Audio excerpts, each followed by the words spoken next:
Hello and welcome back to Season 5 of Porcelain Peak, a strange and scary podcast featuring Chop Talk, trivia, deep dive main discussions into the odd and unusual, and again this week we got that final cut making a return.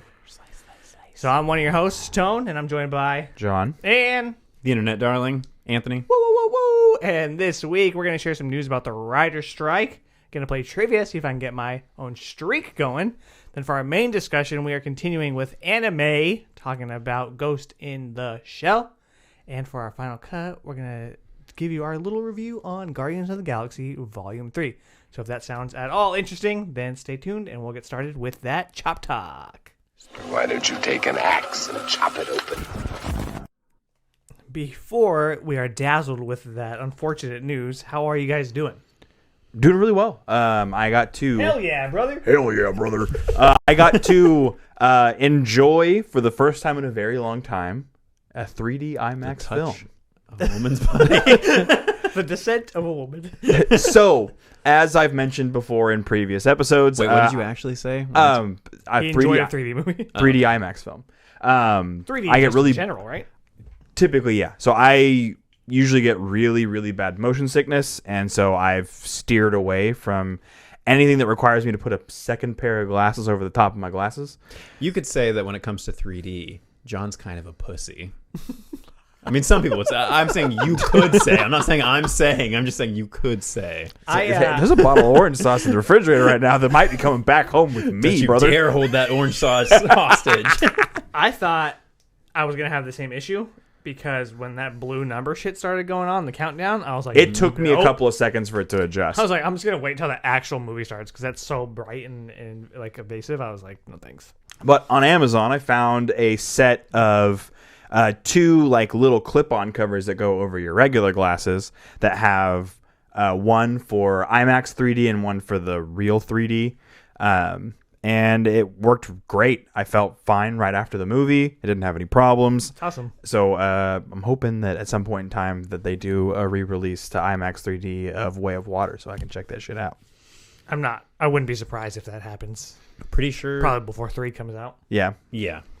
That's the model now for James Cameron stuff. They'll probably re-release Titanic also when they In 3D. Yeah. Which honestly, if they do, go see it. That shit is fucking awesome. I saw it when they did the whatever anniversary re-release in 3D, like his full remaster of it, and I wept just like I did with this 3D movie that we watched. You're like, I wept at the sight of Kate Winslet's boobs.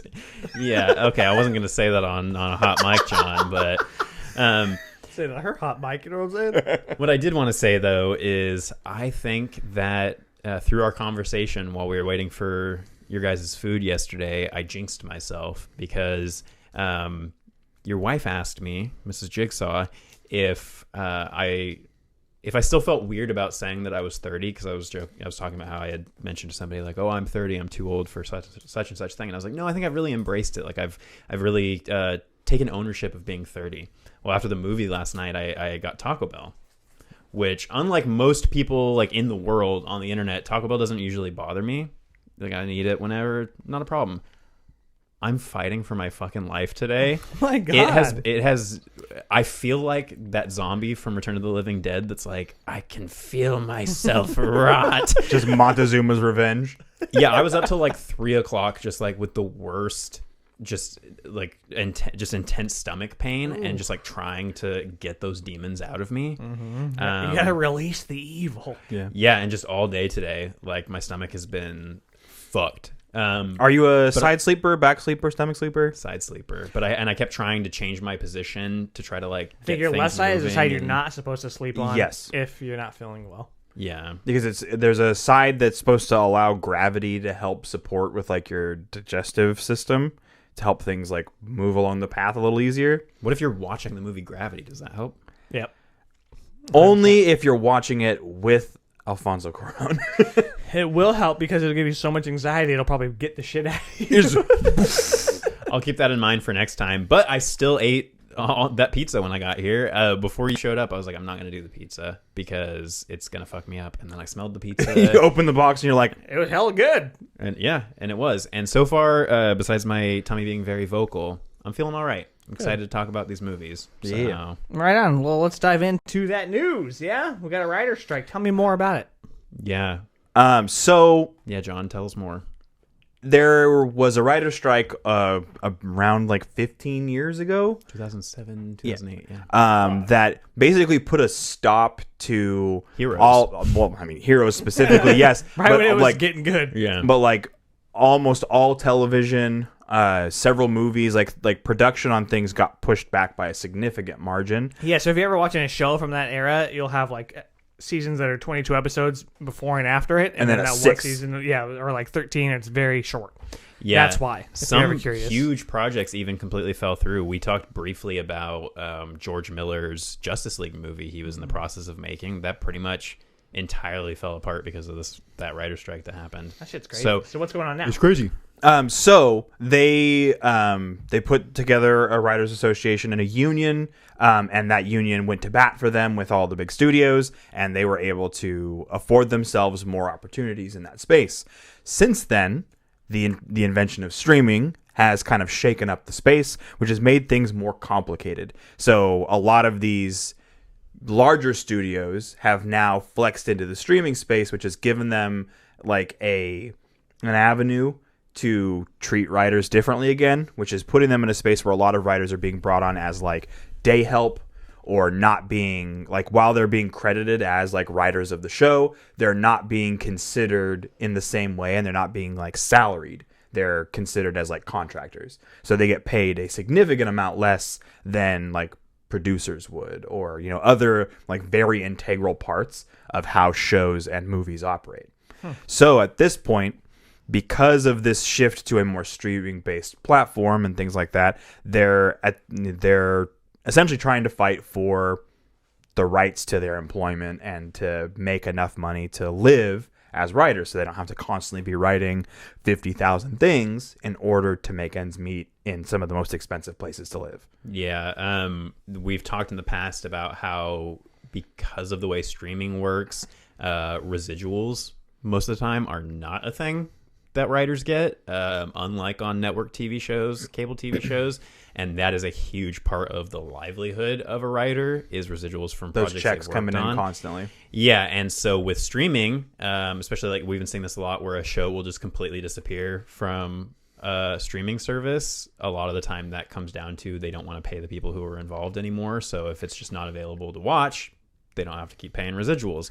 So that's a huge part of it. On top of all of that, and the writers already being underpaid for the work they were doing, there have been a lot of announcements from studios coming out recently that they are looking heavily into AI, things like ChatGPT, to start writing movie and TV scripts for them, and then hiring in day player writers to Make them more touch human. them up and make them more human. And so part of what the WGA is asking for in this is for that not to fucking happen, and for AI only to be used in assisting research and with maybe idea generating, but not for writing entire scripts. To me, and I think anybody who has literally any respect for creators, which unfortunately, and creative people, which is unfortunately Less people than there was 10 years ago. and it's never the people in charge. And I had this discussion with Steven the other day when we were just talking about how I know that these big studios have always been shitty. Like literally the entire history of Hollywood, you trace it all the way back. Literally it's always just been a business. At least the way it works in the United States. It's always been, we're going to form studios so that we can have more control over getting all of the money funneled up to the top players who own the studio. And for a long time, it was like then the studios also owned the movie theaters where the movies were playing, and that's when there was the huge breakup of And a studios lot of times not being able to. the actors and actresses. Yeah, and they're all tied in these crazy contracts and stuff. And at the end of the day, none of this would exist without the writer. The writer is the literal like inception of all of this stuff. And so a lot of the picket signs, my favorites that I've seen, have been things like. Actors showing up with signs that say like, I'm an actor and I would literally have nothing to say if it weren't for writers. Yeah, saying, people basically saying, The Sopranos, Succession, your favorite shows would not exist without these people. Like, where do you think they would come from? It would just but now the studios are just cool to recycle the same IP they've been recycling for the last 20 years, and they're like, we don't need new original ideas and writers. But it's like, yeah, you do, because all of your most successful stuff is original stuff written by brilliant writers, and you are just fucking them over.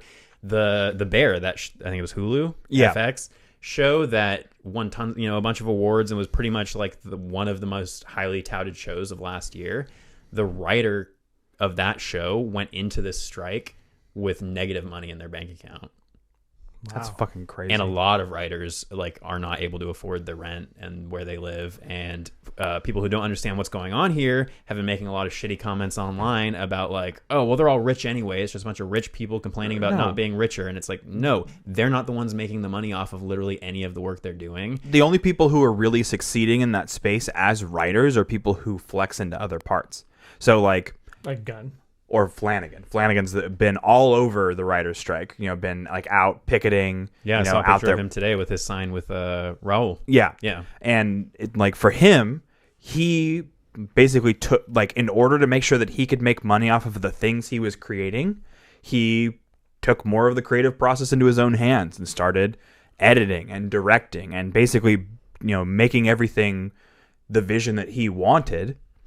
And then now he's got enough money where he can help support others, which I think is great. And the fact that he, as somebody who is more known as a director and a showrunner up to this point, because of how successful he's been, still like is firmly rooted in his roots as a writer, which I think is phenomenal. Yeah, and we always talk a lot about directors, and I think even us, we don't give writers enough credit all the time. But I think when we were talking about what Gunn was saying about his plans for DC, his focus was on the writers. Mm-hmm. And so I think that was kind of ahead of its time, it sounds like, which was really good on his end, because it really should be on these people. Because, yeah, I mean, there's no dialogue. There's no, like, screenplay, like, what they're doing. Like, you don't get that without a writer. Yeah, and a bad script, you could potentially try to elevate it, but at the end of the day, like, you're only going to get so far with a bad script. Yes, a great script you could completely destroy through who you cast or how it's directed and all of that stuff, but It's a lot less likely. Yeah, and it's like, yeah, I don't understand it, but bottom line is what this really means in terms of the effect it's going to have, which we probably won't feel for a little bit. We'll probably feel it more later in the year into next year when the projects that were currently being worked on and in development or going into development are being postponed. But writers cannot actively work on projects, write projects. They can't talk about projects they were working on or were going to work on, because do of any sort of NDAs. promotion or anything like that. So it basically has brought this whole thing to a standstill. The WGA, I think, represents about 12,000 of the writers who work in Hollywood. So it's a huge number of people. And on top of that, a lot of the other guilds, acting guilds, have Stood in solidarity. I think it's actually illegal for them to also strike, like piggyback strike. I think a secondary strike is like, I think I read today that it's actually illegal in the United States to do that. But they can choose. They can choose to not cross the picket line. If they want and they to. can vocalize their support. Oh, shit. So, Piggyback strike. yeah. So I mean, really, Sounds like someone's like over your shoulder and goes like, punches you in the face. Double strike. In my mind, it's 1,000% worth it to, have some delays in some projects and get some things pushed to get these writers paid even remotely close to what they're actually worth and what they deserve. Because unfortunately, it probably won't be what they actually should be making and what they're asking for. But there's a million other things to watch. There's a million things out there. So you're not going to suffer because of the strike. It's the writers who are suffering, and that's why they're striking. Yeah, and that's the hard part about all of this is that, like, if you remember anything that came out in that time frame when the writer's strike happened, there were some things that only released a 6-episode season when their normal seasons were 20 episodes and things like that. But there were also shows that tried to press forward, that tried to either bring in scabs to write or non-creatives, producers and people who were involved in like executive roles and things like that, wrote things, and it created some of the worst content I've ever watched in my entire life. And Do you have an example off the top of your head? Like the direction that Heroes went in when it tried to pivot away from what was already written was awful. Like they tried to wrap things up towards Carnival stuff. Yeah, it turned out bad, and it set the entire show off in a direction where it could no longer function. I bet the Game of Thrones writers probably wish they could use a strike as an excuse for what happened with that show. Yeah, fair. But to move into the rest of our news but also kind of segue from this, one of the big projects that has immediately suffered from this strike is Blade, which we've talked about has been back and forth into production, out of production. But Marvel immediately closed down production. Yeah, so they finally brought in the writer of True Detective to helm the project. A lot of people are saying that's probably because he worked with Mahershala on season 3 of True Detective. So I was really excited to hear that because I think he's really talented. And as soon as they announced that and said we're heading back into pre-production, they were like, never mind, we're putting it on hold.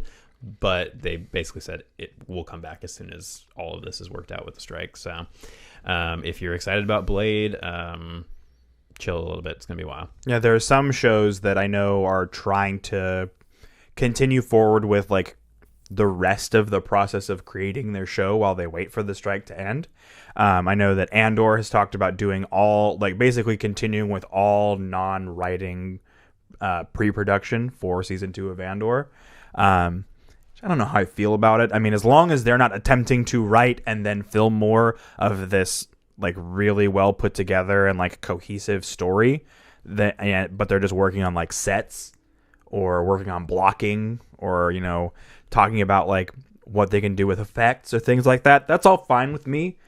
But I mean, at the end of the day, it's how most of this stuff is made with Disney anyway. Yeah, all of they those do all the VFX before it's ever written. Yeah. So a couple bits. We actually saw this last week, but we didn't get a chance to say it on Chop Talk because it came out like literally right after we finished the segment. But the new Exorcist movie, David Gordon Green's Exorcist trilogy, with Blumhouse, has an official title. It sucks. It's called The Exorcist: Believer. Believer 2000. I don't want this. Nobody wants this. Make it go away. I don't care about any of this. But yeah, it takes place 50 years later. Ellen Burstyn's back. Everyone's back. Huzzah. In more exciting news, and actually a case of something I do want, and I want it inside me real bad, is Cloverfield 2. Oh, shit. So we had talked on a previous Chop Talk about how there were whispers that we may finally be getting an actual sequel to the first Cloverfield movie. Well, I don't know if you guys saw, but the Slusho website has made a return. I did not. And so people are saying that it looks like a new viral marketing campaign for Cloverfield is gearing up. So I went to the website. It's just a goofy Slusho themed, website where you mix your own kaiju slushy. And yeah, so if you know it, we've talked on our, I think when we did Found Footage and talked about Cloverfield, we talked about the whole viral marketing campaign behind that and how cool that was. We definitely did. Yeah, that's about all we have in terms of Cloverfield 2 news, but I'm excited. Did we talk last week about... Yeah, we talked about Sigourney and aliens, right? Okay. Scrap that. She doesn't want anything to do with it. Well, that new trailer just dropped. Talking about Dune? Dune. Yep. So Dune, Part 2. Official trailer dropped. Did you end up checking this out? Yeah. Oh, yeah, brother. No, my potential ADHD, I found it after you sent it to us, like, hey, it's out. And then I was like, oh, fuck yeah, I'm going to brush my teeth and then watch that shit. And then I watched it the next morning because I completely forgot about it. I was like, damn you. I haven't watched it yet. I was hoping that it would play before Guardians, and then I showed up right before Guardians started. So you know what? Yeah, I was kind of bummed they didn't show up before Guardians. It looks rad. Yeah. You know what would probably help with your potential ADHD? The spice melange. The what? The spice. Oh. You get all those crazy blue eyes. Yeah, I mean, it looks dope. I knew that I would start to get excited about this the closer it got to actually coming out. I think, for one, I kind of tried to temper my excitement just in case we didn't get this part 2, because there was always that possibility that it might not happen, at least for a while, until we knew it was officially filming. And then also, I liked the first one, but I haven't watched it again since it was in theaters. And so I need to rewatch it to... You'll have a better time because you can put subtitles on. and really dig into what they're saying. and I can pause it and go pee. Yeah. That'll be nice. But seeing this trailer, I was like, yeah, I'm excited for Worms again. And I got worms. yeah, from everything that Denis has said, this one sounds like it's going to be, a lot more boom, crazy, action epic than the first one was. The first one was really just introducing you to the world and getting you acquainted with everything. But he also said that this next one picks up like literally the exact moment that the first one left off, because he really wants this to feel like it's a 5-hour movie. Or a 6-hour movie or whatever, as And I opposed think to part one does not feel like a conclusive ending. Like, it doesn't feel like a movie in and of itself because there's not really like a story ending. We'll have to try to plan it out. When it comes out, be like, all right, we got our showtime at this time, so we're gonna watch the movie right up until we gotta leave for the theater. Watch That's the movie. crazy. No, I ain't doing it. No. no. That's too much, bro. But it looks like Too much sand. he's messing around with some different like color filming techniques and stuff. It looks like the scenes with Austin Butler. He's bald in this. I think he plays Fade Rotha. Is that him? It looks like it's all in black and white, which is weird and interesting. He's got a lot of that orange that we saw in Blade Runner 2049, that like orangey desert stuff. We got Florence Pugh showing up. She's joining the cast. So yeah, I'm really excited about it. I'm gonna bring it up just because I feel like maybe this could actually be happening. But Beetlejuice 2. Heard about that. Danny Elfman has now teased that he will be returning to compose the score for it. So yeah, The only way I could see this having gained momentum is because people really liked that Wednesday show. yeah. People will go to, and I'm not just saying this. Like, I literally saw a post yesterday that said how to get me into the movie theater, and it was 4 cards that say starring Mia Goth, and it's the same for Jenna Ortega. If you just put starring Jenna Ortega, and that's no shade. I'm just saying that that's how they'll get people in the seats. So I think it was, and we don't even know if that's for sure yet, but people are pretty sure that she's going to be in the movie. So Yep. I mean, whatever. The only thing is, like, I want it to be practical. I want practical style Burton, not CGI style Burton. I just don't see how that would ever fly I with the know. studio these days, and it's unfortunate. And I don't feel like Burton has the cojones anymore to put his foot down. Part of the charm of Beetlejuice is the camp. And I just don't feel like you get that with the CGI. Well, and also, like, you bring Alec Baldwin back. He shot a person. It's There's more taints things a little bit. There's more information about that now. Really, I don't want to go into it Yeah. right now, but you should tell me after. Yeah.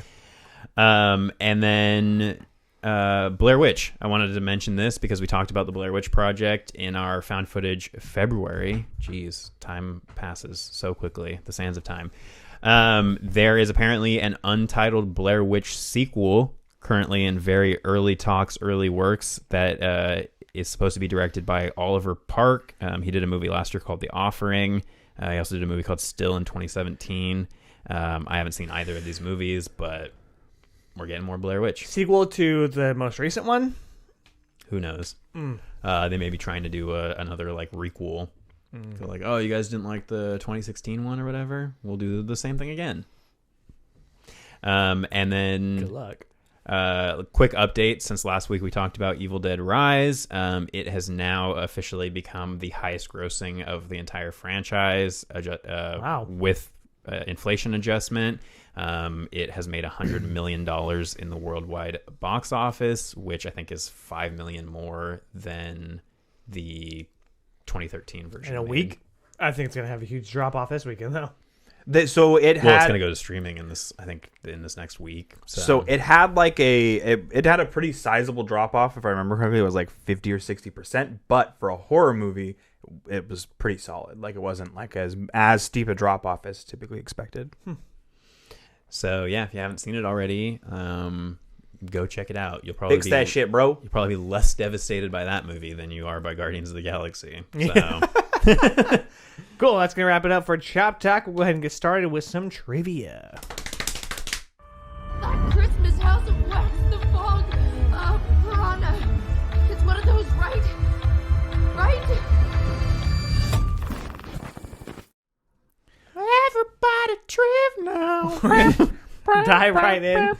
Playing Trivial Pursuit Horror Movie Edition. We're going to read a category, then go in a circle reading to each other with me to John, John to Anthony, and Anthony back to me until we crown some sort of winner. It's a circle, jerk. Are we ready to get started, fellas? Let's do it. All right, John, what's that first category? That'll be monster. Monster. Your first question, John, in what decade does It from 2017 take place? What decade does it take place? The decade, like I'm stuck between two. I'm gonna say that it's supposed to take place in the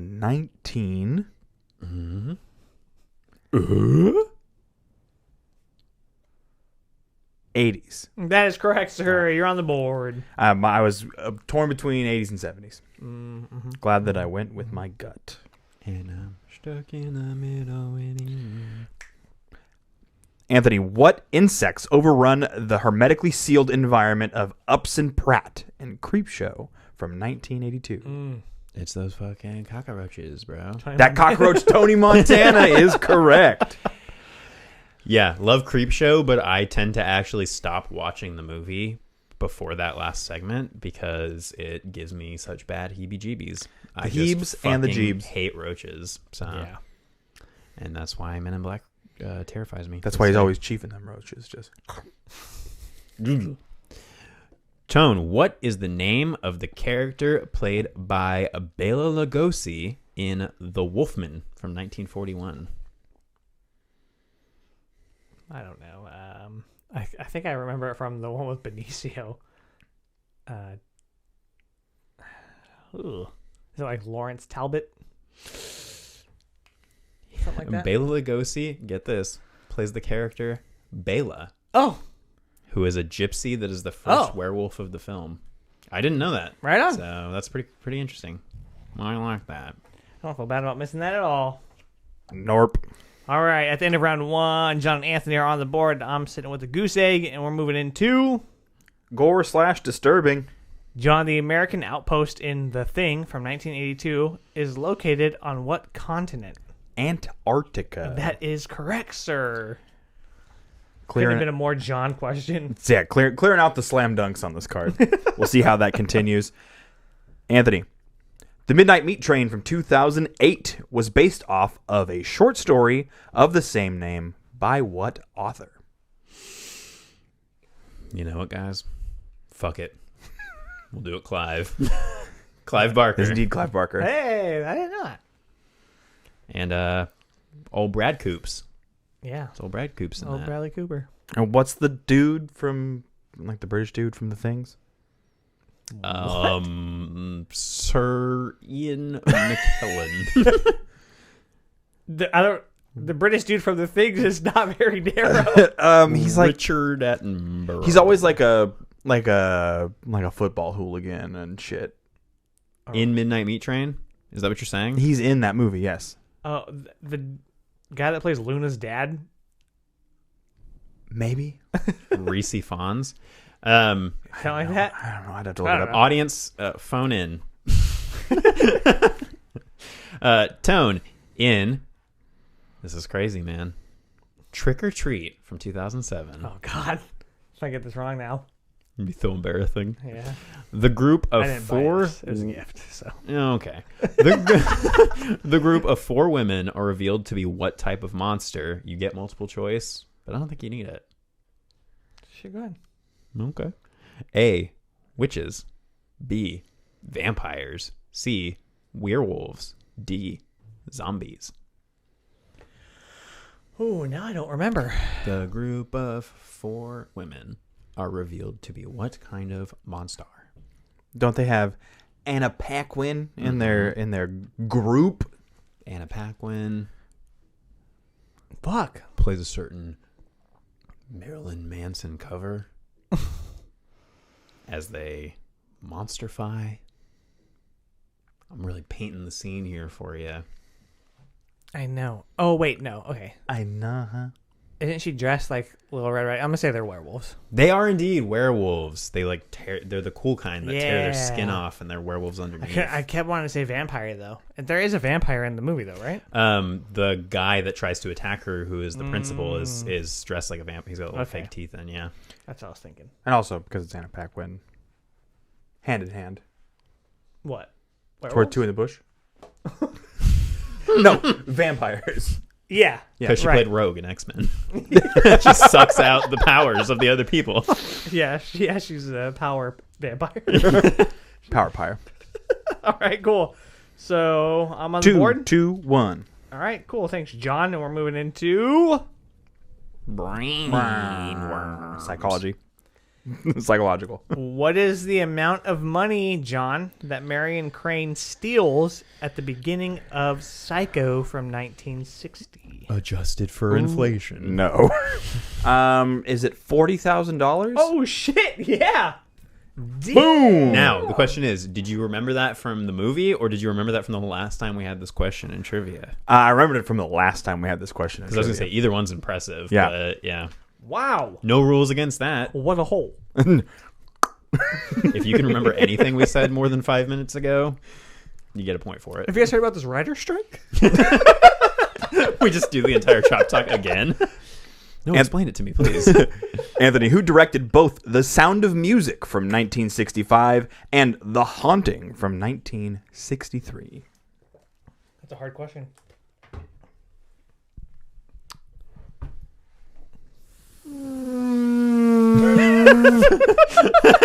Super good audio. Love it. Hey, you said that the Taco Bell was coming back to haunt you. Yeah, no, that was the sound of my soul leaving my body because I just watched this movie, The Haunting.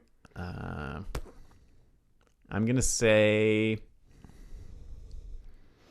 Oh, that was one of the things they said in Jennifer's Body too. She said something about like, "I'll eat your soul" or something, and I was like, "That's very Evil Dead." yeah, that movie's such a fucking ripoff.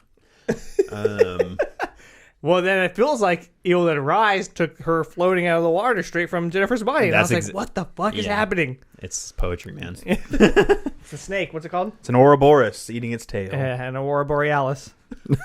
It's a real David Boreanaz. Aurora Borealis right in your kitchen. I have no fucking clue. I'm gonna say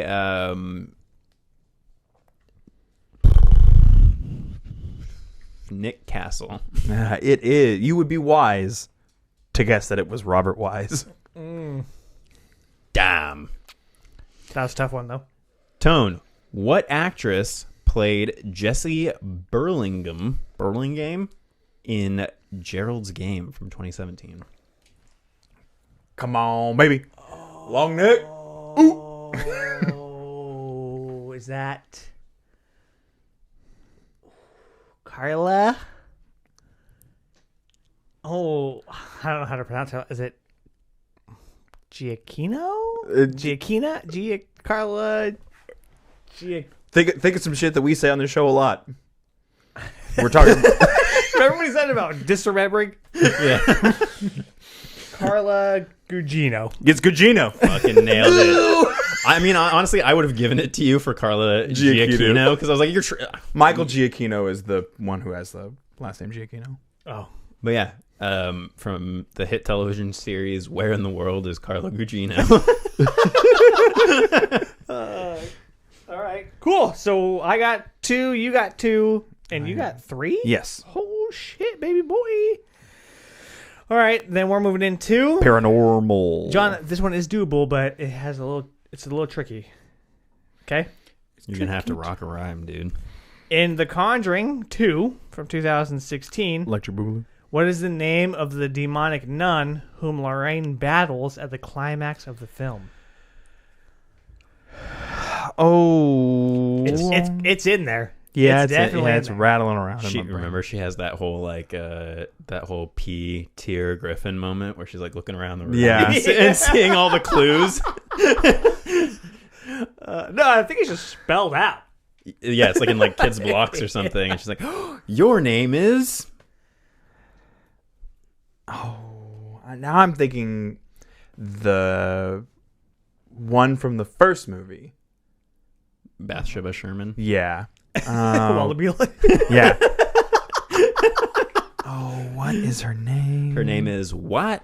Her name is. Sicka Sip Shady. That is correct. Yep.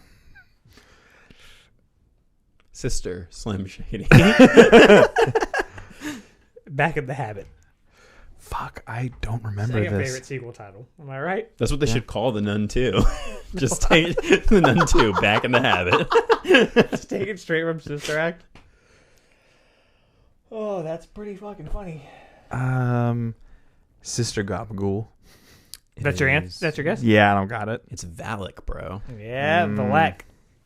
You are Valak the Defiler. Womp womp. That's okay. I mean, you're still in a good position. Yeah. The pole position. Anthony, what is the name of the production company making The Silver Scream in Starry Eyes from 2014?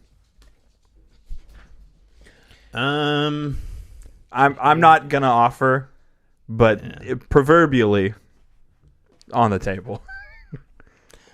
He has seen the movie at least once, if not twice. I've seen it like 3 times, but This I need is to a- rewatch it because this is like the third Starry Eyes question that I've specifically gotten. I think you got the last 2. This one seems a little more superfluous. I don't remember anything about this movie. I know that we watched it together. Yeah, I got nothing. back in the day. I'm gonna say it's called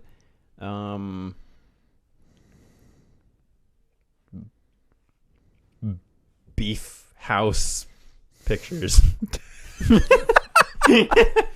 It's Astraeus Pictures. Yeah, I knew it was some sort of like dumb weird name.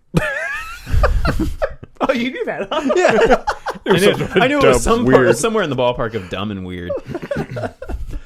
Sounds like it's in good company with us. Right. Tone, from where is the adult Tim released in the beginning of Oculus from 2014, starring one Karen Gillan? I'm just laying all the breadcrumbs, leading us to Guardians of the Galaxy. Yeah. A mental hospital? The answer is a mental institution. There you go. Ooh, all right. So now we're tied for 3. Mm-hmm. And you're sitting at twosies? One's You got a Tuesday. doozy of a Tuesday. And we're moving into... Killer. All right, John, and the easiest question of all time. What Pirates of the Caribbean actor appeared in A Nightmare on Elm Street from 1984? One Jonald Depp. Yeah, more or less. Jonald Depth. Oh god, the card, it fell. No, not like this. Anthony, what is the surname of the Texas Ranger called in to investigate the attacks in the town that dreaded sundown from 1976? That seems so dumb. Yeah, that's wild. These questions are so fucking specific. So I'm not gonna waste any time. I'm gonna say Sir Bagman. Is Thwip Thwip. Last name is Morales. Okay, I was like, don't tell me his last name's Spiderman. Jake Spiderman. Call me Officer Spiderman. Tone, the titular day in Happy Death Day from 2017 is also the birthday of what character, so she doesn't have to pick up the phone? Tree. It wants her full name, but I think I'm going to give it to you. Teresa. Yeah, and her last name's here too, but whatever. I'm going to give it to you. Yeah, it's Teresa Tree Gelbman. Gilbman? Gelbman. Gelbman. I would have also given it to you. It's a tree. That's all I would have remembered. Yeah. Yeah, I didn't even know she had a last name. Did she? Fucking Prince or Adele. It's just fucking tree. It's Tree, bitch. But she seems like the kind of person in the movie that it would be like that. You know what I mean? Yeah, maybe. All right. What do you think would happen if she fell down in the woods? Do you think anybody was around here? Yeah. Help! My name is Tree. You guys hear that? Nope. So you got 4, I got 4, Anthony's got 3? 2?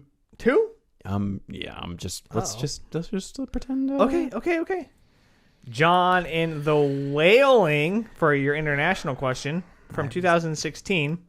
Sequel to The Whale. What family member of the protagonist becomes infected by the supernatural affliction? Rage. I'm gonna say father. It is his daughter. It is his daughter. Bummer, I haven't seen that one. It's on my list though. It's real good. Anthony, who? Don't worry, when we get to W in alphabet roulette. Life will find a way to the wailing. The Wailing. Anthony, who directed Black Sunday from 1960? Bono.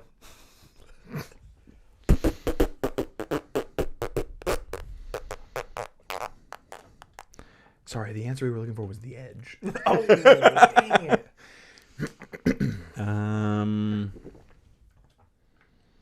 I don't know. Mario Bava. Mario Bava is the correct answer. Okay. Ciao.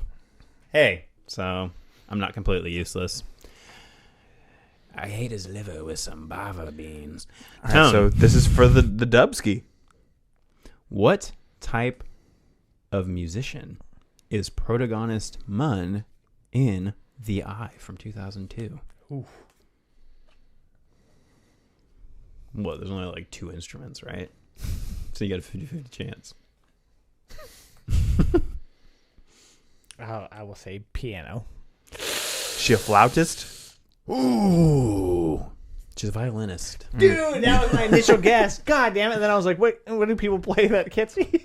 And I'm over here playing world's smallest violin. Died? We did tie. All right, I'll take it. Good job, guys. So I won a couple weeks ago, then he won, then you won, so things are starting to balance. Well, tied, but I'm considering it a win for you, John. Yeah, I take ties as a win as well. And it's balanced out. So, Balance as all things should be. We just all need some double-sided like switchblade things. if you are as disappointed as I am about how poorly I did in that trivia, take it up with my parents. Okay? Why? Because Sit you down in front of the TV. no, they Watch this. no, they actually did. So That was the majority of what happened. that is why I am the way that I am. But Well, that's going to wrap it up for trivia before we dive deep down into our emotional states of being. And we're going to take a little break, and we will get started with talking about Ghost in the Shell. Join the Creep Cult. $5 a month at patreon.com/Porcelain Peak for exclusive content, merch discounts, and more. Join the Creep Cult. $5 a month at patreon.com/Porcelain Peak for exclusive content, merch discounts, and more. Hey, you want to see something really scary? Welcome back. We're going to get started with our continuation of anime, talking about Ghost in the Shell from 1996. Well, yeah. 95 in Japan, 96 everywhere else. I am a robot, or am I? Yeah. And that's the question that we ask ourselves So in this film. I spoke into my Apple TV to pull up this movie. Obviously, there's Ghost in the Shell, and then there's the live action version. But then there's Ghost in the Shell 2.0. Yeah. And then a bunch of other random movies, and then a Ghost in the Shell 2, and I was like, what the fuck is going on? And then there's Ghost in the Shell, the new movie, Yeah. which is like a modern adaptation. I was like, what the fuck is happening? Like most of these franchises, these anime franchises, it has spawned into a million things that are like loosely connected to actually connected, and it's all very confusing, which is why for a little bit when I was putting this list together, I considered having us do 2.0 because apparently 2.0 is just like an upgraded version of this same movie, just with It has like some 3D effects and stuff. yeah, upgraded animation and stuff. But I was like, you know what? Let's just play it safe and let's just watch the OG, so we can get as pure an idea of how we feel about Ghost in the Shell from this. And it actually made me interested in checking out some of the other stuff. I'd really like to watch 2.0. I didn't get a chance to check out the Scarlett Johansson movie, but I'll talk a little bit more about what I've read. Some of the major complaints with that version are as compared to this. But so we watched the 1995 version. I assume everybody watched it with the English dub that is available. Yeah. Yeah, I looked into this because when I first started the movie, the dub, I was like, I don't know how I feel about this. I'm not really digging these voice actors, but apparently it's a lot of people's preferred version of the movie, and a lot of it is because for the longest time it was the only version that was available to people, and so a lot of people have nostalgia for it. The dialogue is also, because I at first tried to stick with the original Japanese, and the dialogue is very fast.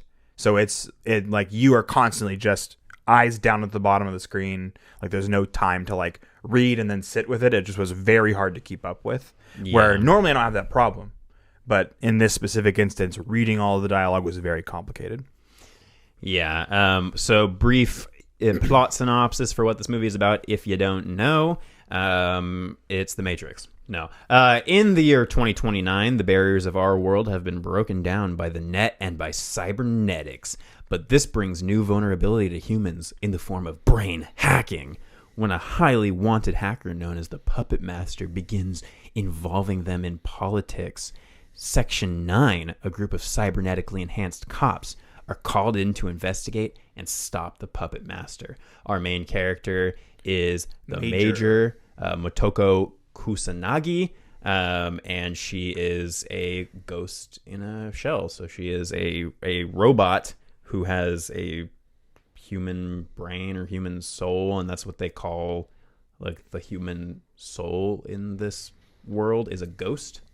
And most of the people in this future world have been either minorly cybernetically enhanced, like having cybernetic eyes or having some prosthetic limbs, and other people have been entirely replaced. Some people are completely have always been artificial. There's this whole thing about it just really blurs the lines between what is human and what is not, because you have just like full robots, then like partially robot humans, and then human humans. And but then isn't the Puppet Master like never had a soul? Like that's his thing, right? He didn't have a ghost, but he was able to still live somehow, and that was what they were like all confused about. Yeah, so he is an artificial intelligence that has developed to the point of considering himself as a being, as the closest thing that anybody on this planet can really be to being human at this point, even to the point of requesting political asylum at one point in the movie. And yeah, that's pretty much what the whole movie is about. Is the main character is throughout the whole thing questioning her humanity and whether she actually is human, and then she's not, right? Because she has a human brain, but her body is all made. It wasn't originally that way. So she, over the course of taking a job as part of this Section 9 task force, was given cybernetic upgrades, and over time, more and more of her gets replaced. It's a Ship of Theseus situation. Yeah, I thought that there was a sequence where they showed her like being built. They do in the Scarlett Johansson version. And so you may be recalling that from... No, I was in... Like, in the beginning, through, like the intro of this movie is showing... Yeah, that's like what I would assume like her new body being built. Okay. Because she's having either parts replaced. Yeah, it's not explained super well in this. I know they delve more into it in the manga, and then also in the remake movie, they give her a whole backstory about how she was in like an accident. And so she was at one time completely human. Yes. Okay. Yeah, so there's her, and then her partner character, Batu. He is fully human except for a set of cybernetic eyes. My eyes. Yeah. My special eyes.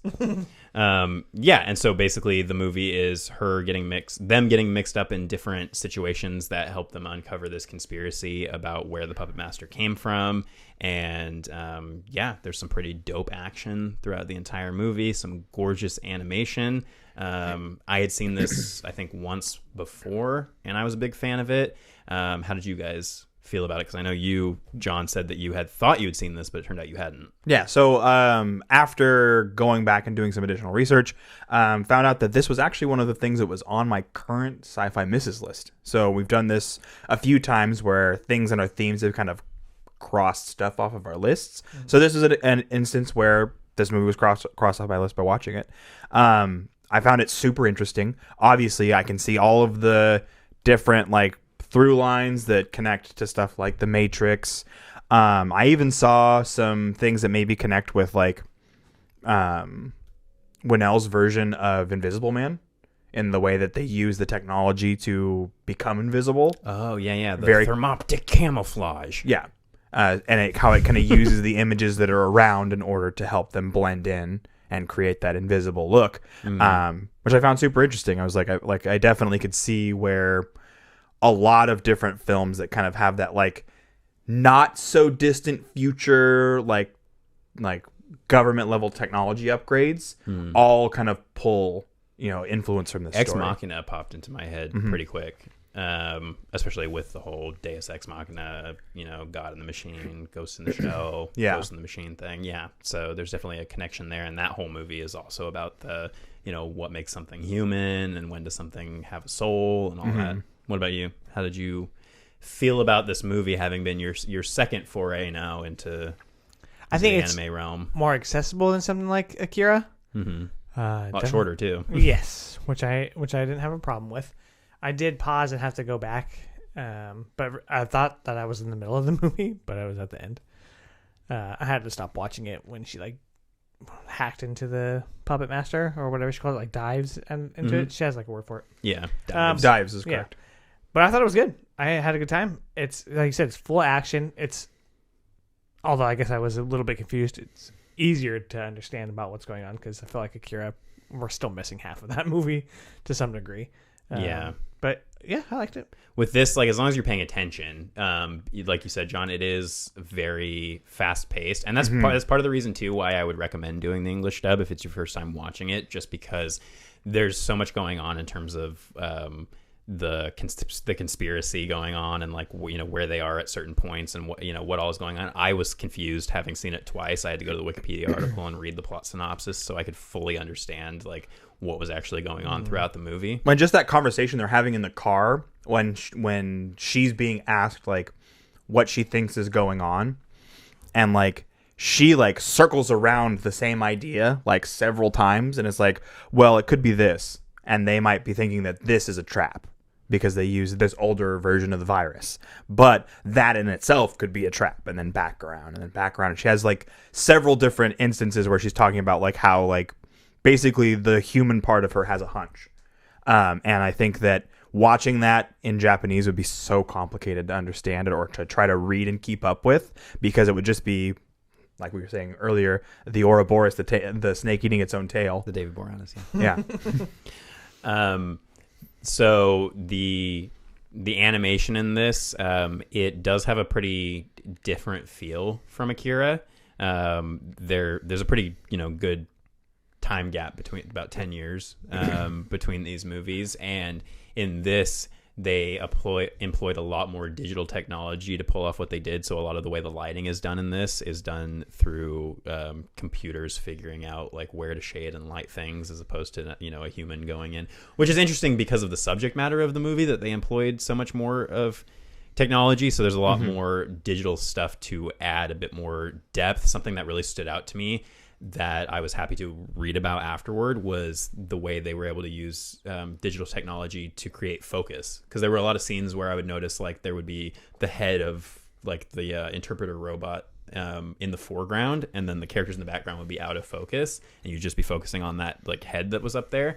And I was like, oh shit, how did they do focus like in an animated movie like that? How did they pull that off? And it's like, oh, because they used digital technology to aid with it. But also just I'm a sucker for like anime machinery and like all the wiring and the tubes and shit, and just like the level of detail and titties, obviously. Oh, and also there's a lot of titties, Like the yeah. Geiger That's stuff. nice. Geiger? Yeah, and just like the bits of body Like horror the biomech. you get in this. Yeah, it is really fun to me, especially toward the end when she hops on the tank and she's trying to rip it open, and then like fucking parts tears are just her arms break off. off. Yeah, and you can see every muscle in her body like activating. She rips her own fucking arms off. It's brutal. Yeah. Lots of scenes that I knew were like iconic anime scenes from this that even having never seen the movie. Her in the the nude suit thing, the camouflage suit. That is a Taylor Swift music video now. Obviously, we had seen it in all of the stuff from the Scarlett Johansson remake. But yeah, her in that suit with like the goggles on. and jumping off the building and going camouflage. I had seen that, a million times in GIFs before I'd seen the movie. The fight in the fountain thing, like the little pond, is crazy brutal. How she's just like lifting that dude's arms up and snapping him in half, and you can't see her. Very cool. Reminded me of some like crazy Evil Dead possession shit.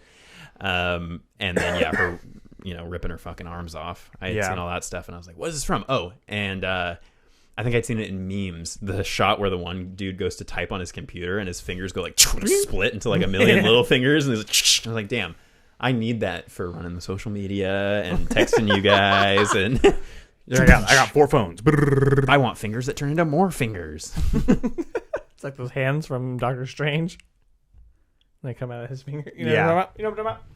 Yeah, and I mean, I'm always I love all the philosophical stuff in here about, especially, I mean, I think it's we say this so much on the show. It's more relevant now than it's ever been because we are talking about AI, which is not the same kind of AI as in here. And I've been thinking about this a lot lately. It does kind of bug the shit out of me that we've just all accepted that we're calling this predictive algorithmic technology that's around AI. It's not an artificial intelligence. It's just a program that analyzes a shit ton of data and predicts, thing. Anyway, in this, the actual AI the Puppet Master does eventually get to a point where all it wants is, like, it finally comes to the conclusion that being a human means reproducing and dying, and it's like, and so that's what I want. That's what will make me feel human, is if I can get into a body where I can die. Which is pretty fucked up, but also like really. So his goal is to merge with the Major. Yeah, so eventually that's what they end up doing at the end of the movie. Spoilers. Still recommend going and checking it out if you've sat through all of this. But they have like a discussion after pretty much all of the Major's body has been destroyed, and there's this big siege on the area. And we found out before this that the main big like corporation in this is the ones that they like invented the AI, and then it's kind of gotten out of their control. And similar to the movie we're going to talk about after this, they're like the creators going back trying to retrieve this thing and get it back because it's kind of gone out of their control. But that idea of what if we augmented ourselves and our brains to a point where not only did we have to start questioning when somebody stops being human, but also does that make you vulnerable to the same sort of vulnerabilities that technology already has? Hacking, like in this, that's the big like scary thing, is that people have the ability to hack these people that are part machine and basically just puppeteer them, control them, and have them do whatever they want. And so when they're trying to find the puppeteer, they're constantly like chasing down and running into people who turn out to just be red herrings and controlled by the Puppet Master. And there's that really devastating scene where they're having to tell the guy, like, none your of memories your don't memories are exist. real, Yeah, and you never had a wife. And that's where the subtleties in the story come from, is like the little moments like that, like him just like being like, well, do I ever get my real memories back? And they're like, nope, they're gone. Yep, they got them. See you later. Adios. That type of shit is devastating. And I think that it's also something that still feels like it has an impact now with the generation that is so behind on technological advances up to this point, being taken advantage of by those who are privy to and know how to utilize technology well. I mean, I know that there are a ton of like scams and things like that that take advantage of the elderly, and like steal their money and their livelihood, and that sort of thing is, like I said, it's basically like it was predicted by this. Yeah, and then also this scary idea where, you were saying that it was confusing, but also, I think part of that is intentional, is you're not supposed to ever really know if it seems to me, if the Major, like the Major has gotten to the point where she is even questioning if she was ever really human. And there's that scary thought that because she is, a government pawn, like a military pawn, she could potentially have done missions in the past and had her memories erased and rewritten. And so there's this, that thing of, if we became, Elon Musk computer people, then we could all potentially, we could become employed by some place that's just like, oh, yep, we're going to have you work until you decide you're going to revolt, and then we'll just erase all your memories and have you do it all over again and start from the beginning. That's crazy.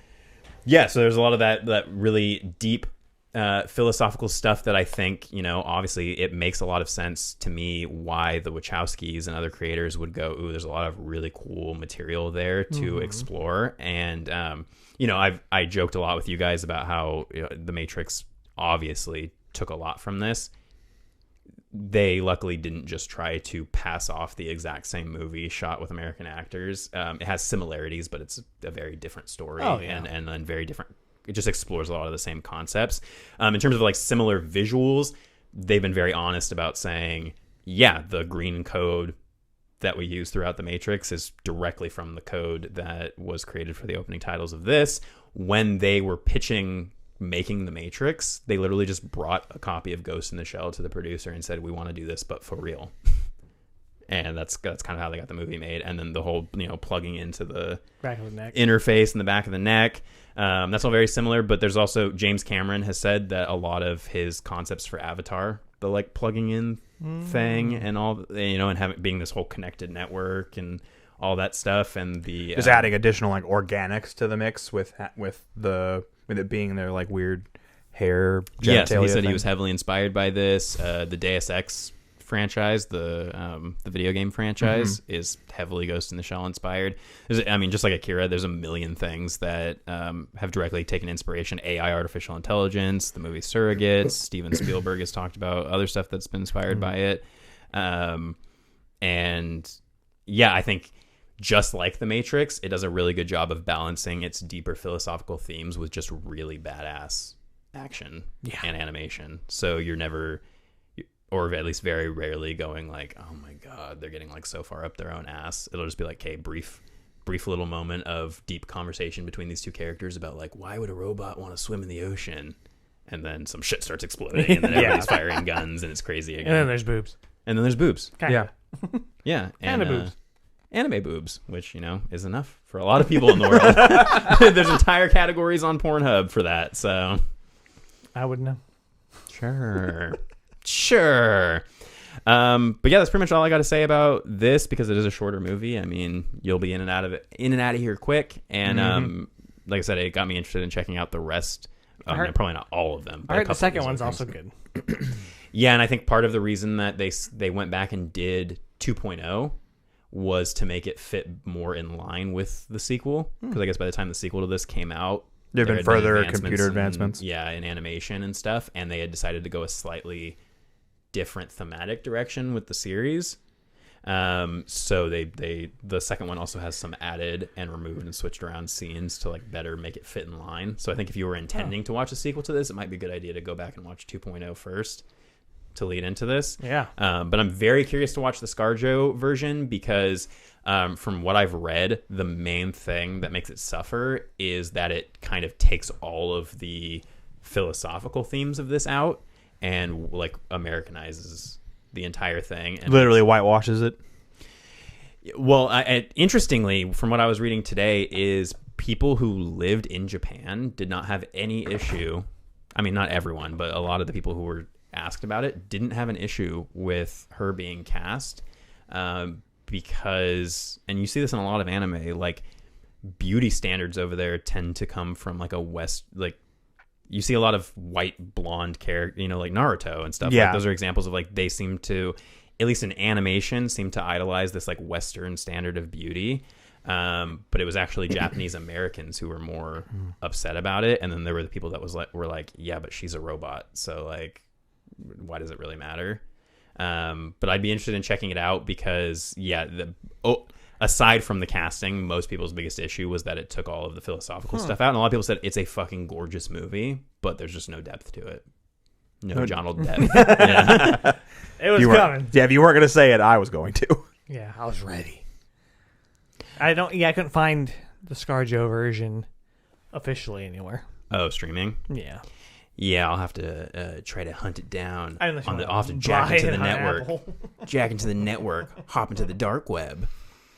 Yeah, so do we want to So you all recommend it? Everybody liked it? Absolutely, yes. Yeah, you're right. I mean, I think, like I said, more accessible than Akira. So if you want to start somewhere so far, that would be a good starting point versus Akira. But I don't know because I haven't seen whatever we're watching next. Well, I'm about to tell you what we're watching next, and we're gonna be going back in the direction of long ass anime movies. But I think you're probably gonna like this one, maybe the most out of all of them.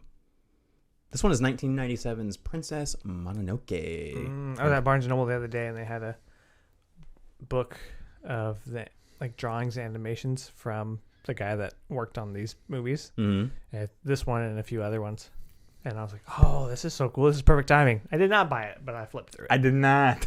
I did not. Yeah, you'd have to be living under a rock if you haven't at least heard of Studio Ghibli, however you want to pronounce it. It's a GIF situation. But yeah, I love... I was like, you choose Ghibli. Choosy moms choose Ghibli. But yeah, if you haven't checked out Princess Mononoke, check it out. We're going to be covering it next week, giving you our thoughts. I'm really stoked for him to watch it, and I haven't seen it in many years. It's been a while for me, too. And It's dope. we've been playing Zelda Breath of the Wild like crazy, and Tears of the Kingdom comes out soon too. So, and I think those are heavily influenced by this movie. Yeah. So Real check it out. excited. Let us know what you've thought of anime so far. I've had a couple different people reach out. Steven and Erica from Horror Cafe podcast. Steven's not part of that podcast. This is a separate Just own giving thing. him He's credit. basically part of our podcast. Yeah, pretty much. we had a new subscriber. Let's shout that out. Corey Johnson. Hey, Corey Johnson. Over on the YouTubes. What's Thank up? you for subscribing. What's And your if deal, you're Corey? You let us watching know. and or listening to this, and you haven't subscribed, then you should do so too. Yeah. And thanks, Aaron, for leaving a comment about how you don't want us to shave our heads bald. Why were we gonna do that? I think I joked last week that we should all make a pact and shave our heads. I think it for had some to do with the reason. fact that I had a haircut. Oh. Yeah, I was like, why don't we just all shave our heads? Oh. I don't Yeah. want it. Aaron said no. No, my haircut. Do not do that. He's a nice haircut. Oh yeah, because you were talking about my breakdown. Yeah. Oh, yeah. It's all coming together. Cool. That's gonna wrap it up for our main discussion. Stay tuned for our final cut about Guardians of the Galaxy Volume 3, which we're gonna talk about right meow. Once again, another weird pairing that doesn't make sense that got it so spot on. Stay tuned. We're just the masters. What do you know? I asked for final cut, and I got it. Yeah, Puppet Master. Hey! Damn, dude, you just come up with that Yeah. just now?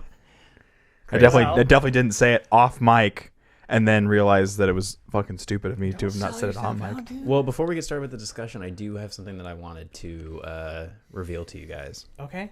Did you know that I'm a creep? Yes, from the moment we I'm met. a raccoon. What the hell am I doing here? I have something before we get started, actually. So I'm going to need you guys to close your eyes. Oh, shit. This always makes me scared. And was like, we got an old game returning.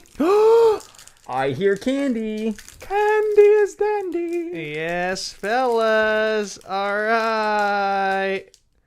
Here you go. Don't look at it. Just Okay. eat it, because if you look at it, it's going to give it away just as fast. That's always This- comforting. Don't look at it. Just put it in your mouth. This is a new Kit Kat. Previously, we played on, I think, our bonus episode. These guys trying to figure out flavors of Kit Kats. And I have had this for longer than I should have. Not that it's bad. I mean, recently, but I meant to give it to you guys a while ago. It's got a little bit of a freshly mown grass. I think it might have come from an eastern facing vineyard, Kit Kat vineyard. I don't know. It just tastes like an old Kit Kat to me. I don't know. That is matcha. That is so weird that you say that, because in my head I was thinking matcha. So Well, there you go. strange. Yeah, you That's were that. right there. That's the 2 months I worked at Starbucks. Yeah. Kicking in. It was pretty good. The barista man. Is that gonna get me like hella hyped and awake though? Oh, I don't think so. Is there caffeine in the matcha? Not in matcha. fucking Kit Kit Kat? Kat. Yeah, I was at a store in Placerville, and they had it, and I was like, well, I gotta get a different flavor Kit Kats for the guys. Yeah. So I'm glad I was able to return that, and you guys did equally as bad as you did the first time. Oh yeah. What do you call the Kit Kat version of a sommelier? Because I'm the opposite of that. I just fucking suck at it. All right, so we are talking about Guardians of the Galaxy Volume 3. We'll go around quickly and say whether or not we recommend it, and then we're going to dive into spoilers. So for me, I think that it was fun. You know, some of the comedy hit, some of the comedy didn't. Very emotional, and I like that, and great music, and overall, I think a decent time. So I would say definitely recommend for me. Yeah, I mean, I like it. similar. I thought for the majority, most of the comedy landed. All of the emotional moments landed. All of the characters make sense. It's still, in my opinion, the best superhero team up of any franchise that's been released up to this point on either side. So yeah, highly recommend it. Yeah, I had a really good time with it. I would also recommend it with a couple caveats. The first being, if you are someone who has a soul / are particularly sensitive to, bad things happening to animals, you probably knew from the trailer that was going to be a part of this movie, but I think a lot of people probably don't know that it is the large majority of this movie. And it can be pretty brutal at times, so just go in knowing what you're getting yourself into, because it does get very dark. And then also, I don't think that it's appropriate for kids below a certain age. That was something that also kind of dawned on me while I was watching it, I was like, some of this is bordering on hard PG-13. It could have been a rated R movie. Yeah, I was like, this could have been a rated R, and it's crazy to me that this isn't, and Jennifer's Body was a rated R. Yeah. Yeah, and so I think just if this is something where you were intending to bring your kids because they love the Guardians, you may be leaving the theater halfway through to some weeping kids, but overall it's still a really good time, and I think it was a really fitting conclusion to at least James Gunn's time with the Guardians of the Galaxy, so I would recommend it. Yeah.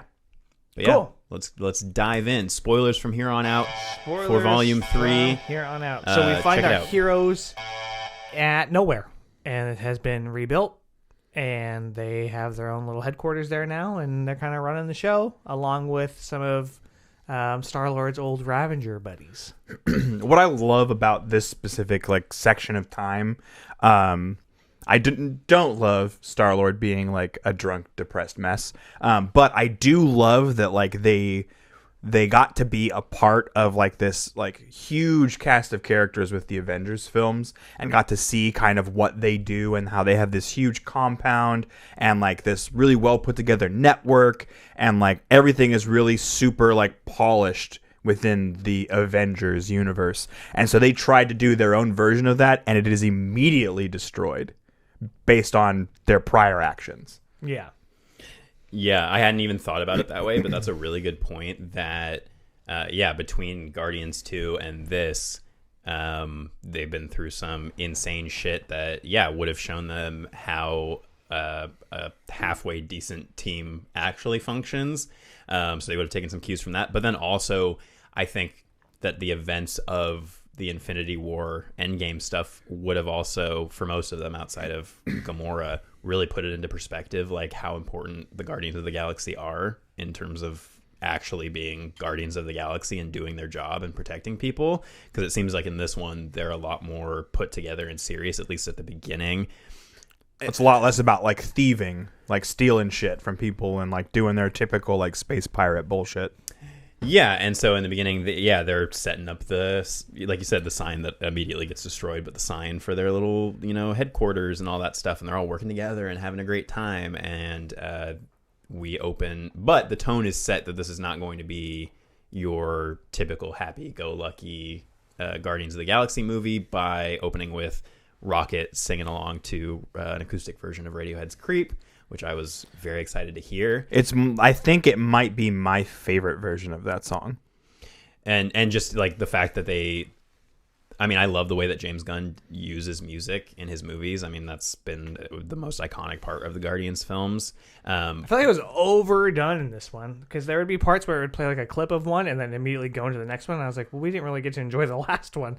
So it was parts where it was just a little too much. That being said, the song choices were fucking fantastic. Well, and I just mean in terms of the way that he makes sure that the music stays diegetic, so that whenever a song pops up, it's always coming from the speakers in their helmets, or it's coming from the Walkman or the Zune, or it's coming from the ship.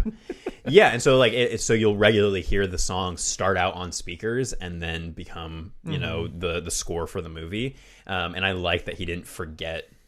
Not that he would, but like that's been also an iconic part of it, is the upgrading of the music throughout the movies and having it actually be music that the characters are listening to.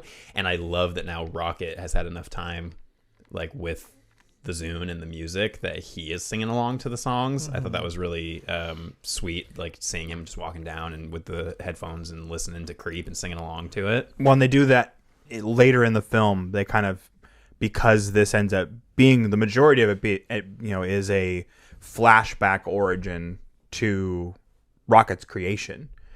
From being a regular raccoon to being Rocket Raccoon, and how during his creation they show kind of where his original attachment to music comes from, based on that scene with the High Evolutionary. Yeah. Where he's explaining that, this music is 5,000 years old and blah, blah, blah. Yeah. So that brings us to, our two villains for the movie. So first we're introduced to Adam Warlock, played by Will Poulter. Poultier. Yeah, and he was teased in the post-credits for the previous film. A lot of people got really hyped, and a lot of people were probably disappointed. I know for sure one person was disappointed that I talked to after the movie, but I don't know anything about any of the comics or anything, but I know that he was like said to be the big villain of this movie. Yeah, and I think even Will Poultier, did press and was like talking about how he like worked out, and I was like, you didn't really need to, like you were in a suit anyway, you could have just put that shit on. But he kind of takes a backseat for a lot of this movie. So for being like a warlock and this big villain, he's really not the villain of this movie.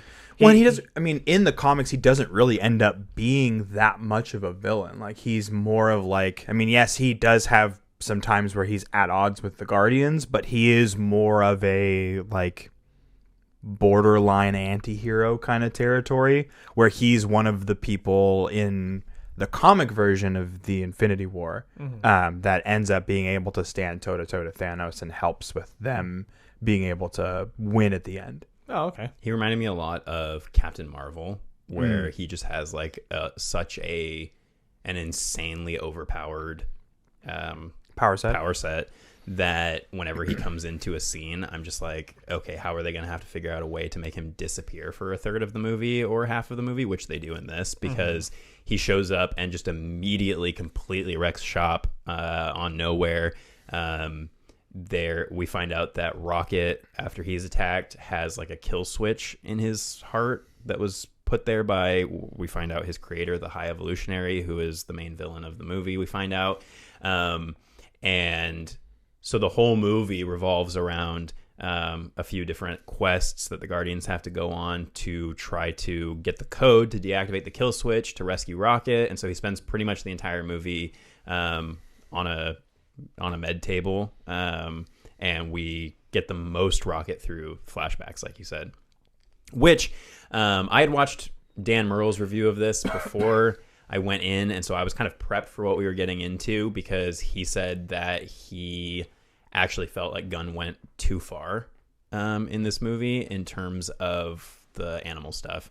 And I think that while it had a lot of impact, it could have been done in a way where it didn't take up so much of the runtime of the movie, because rather than being like, even 2 to 3 longer flashback scenes to Rocket's past, which I'm sure Gunn probably felt would have slowed down the pacing of the entire movie to have chunks that long, we get these very brief, like 9 to 10 flashbacks to Rocket's past.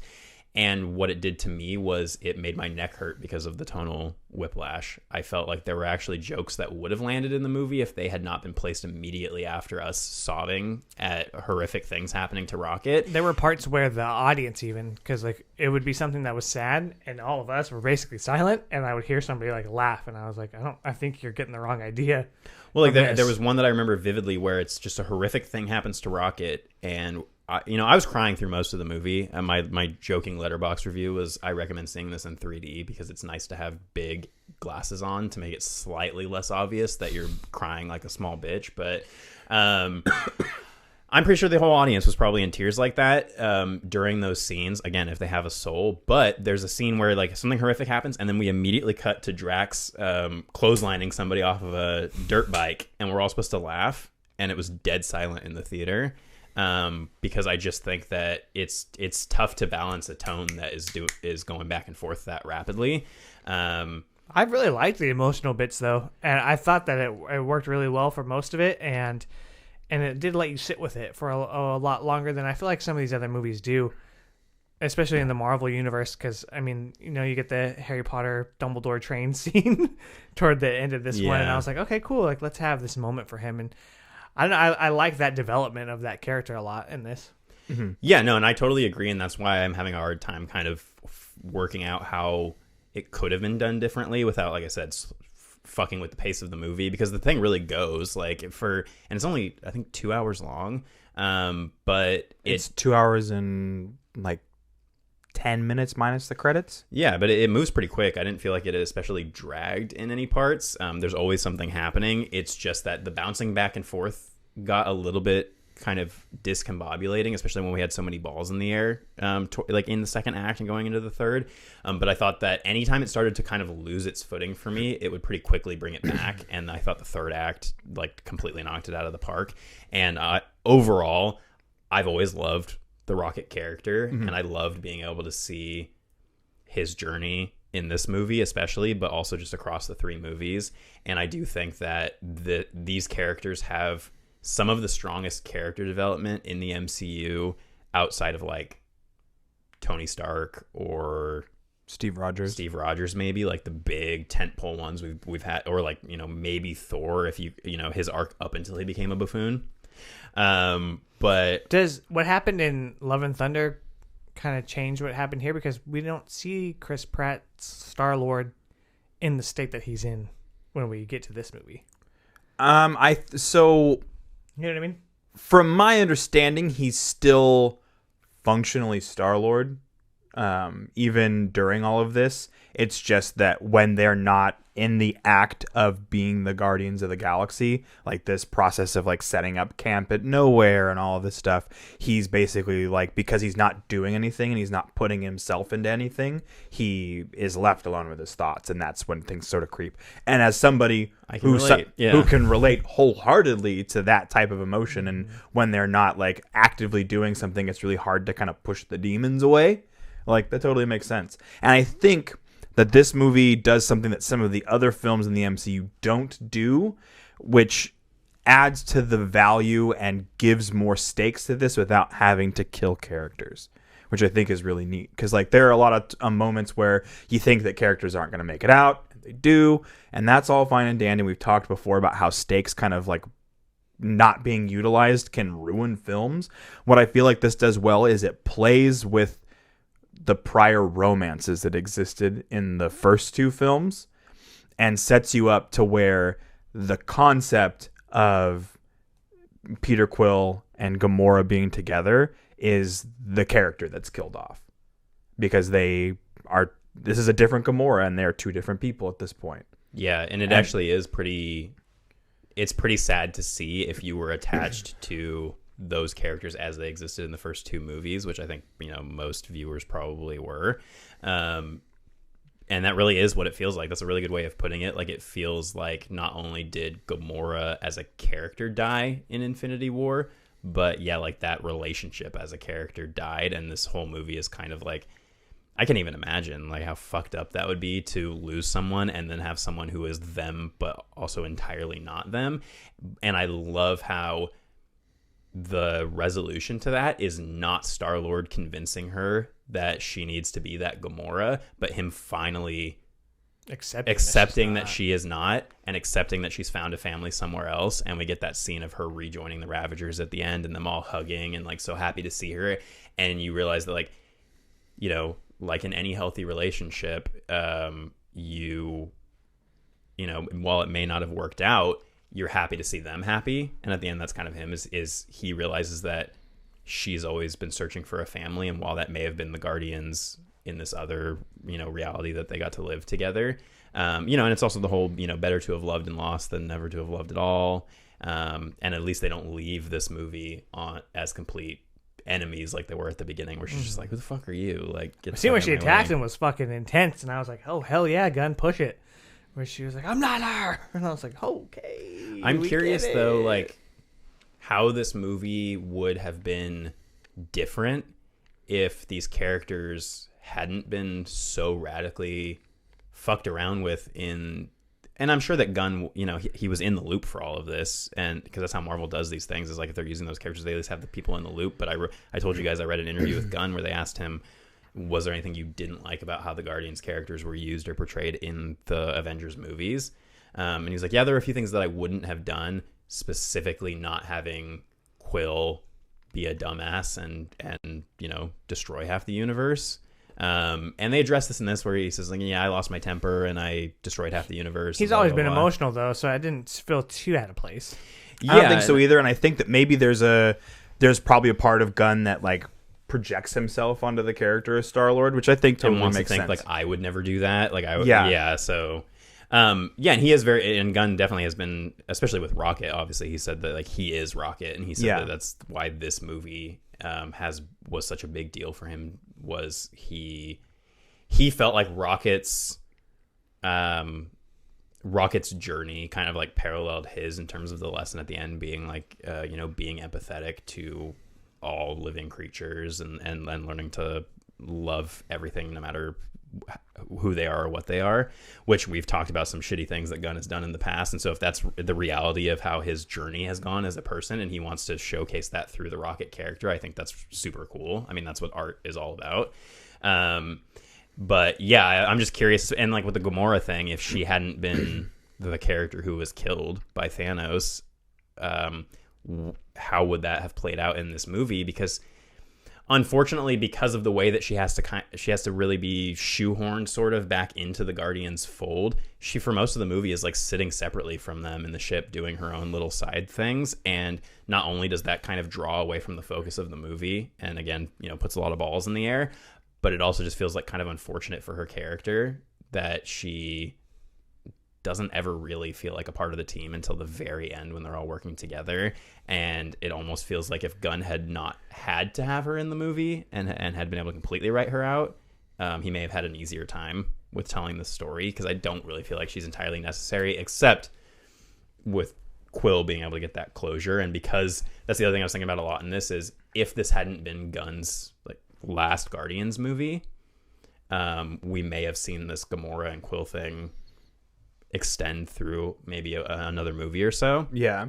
But he kind of had to wrap some of those things up and give all these characters closure. And I agree with you that I'm glad it wasn't through killing a bunch of them, because by the end, the third act of the movie, I was like, I can't handle any of these characters dying, because I'm very attached to all of them. And also we've just been through so much emotional trauma with the Rocket stuff so far that like, just let them get out of this alive at the end. Yeah. Well, and also them deciding at the end that they were all going to go work on themselves and go their separate ways, I think is also another, like, it's like the death of the Guardians as we know it, and having them all go do different things means that we'll get different stories that allow them to either be inserted into other stuff or allow them to be side characters that can be utilized for other movies, because there's a lot, like, those actors that were chosen, even Chris Pratt included in that conversation, like, really play well off of each other.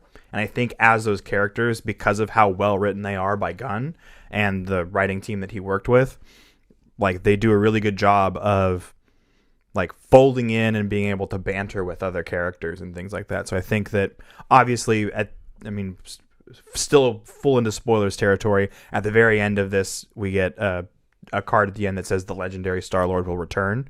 So obviously Chris Pratt will continue to be in Marvel films. I mean, he's the one who you would have likely expected, but I hope that we get some follow up with some of these other characters and maybe get some other directors who can, take a look at these, these characters in a different way and maybe try to insert them into more stuff.